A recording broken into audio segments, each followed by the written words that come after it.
Hey, so wanted to highlight one quick thing about the stimulus checks landing on your bank account.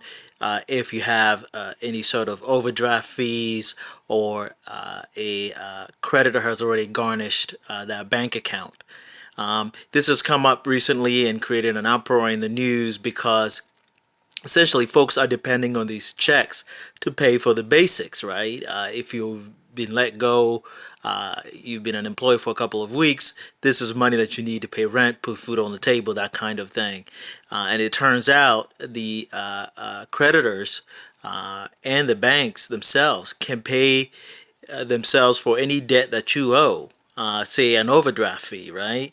On an account that you say you haven't used in a couple of months because of overdraft fees, but that's where you're having your stimulus check deposited. They could pay themselves using that stimulus check. So, very devastating in terms of people who really need the money. I wanted to highlight that in Maryland, you do have a protection that you can use to make sure that you get most of your money, if not every penny of it, given to you, even if a creditor has garnished your bank account. So Maryland does have things called exemptions that you can use as a one-time to protect money from a judgment creditor in a case like this.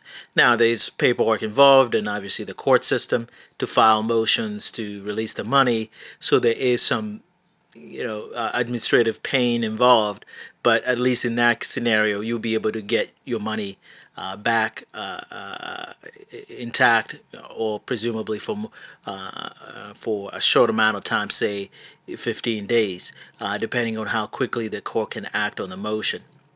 Now, presumably, if you have to file it, you better make sure you do this on an emergency basis so that you can highlight the fact to the court that, hey, listen, this is a matter of life and death, essentially, versus there's a standard motion with the typical response days and times, etc. That way, the court can act on it quickly. And hopefully, get the funds released as quickly as possible. If you have any questions or concerns, certainly reach out. Also, reach out to any consumer protection organizations that you might be aware of. I would also reach out to any congressman or congresswoman that may represent your district to kind of raise this in the next stimulus packages that may come down the road, that this is a real issue that needs to be addressed in the future. Stay safe out there. Good luck to everybody. And if you have any questions, feel free to reach out. Thanks.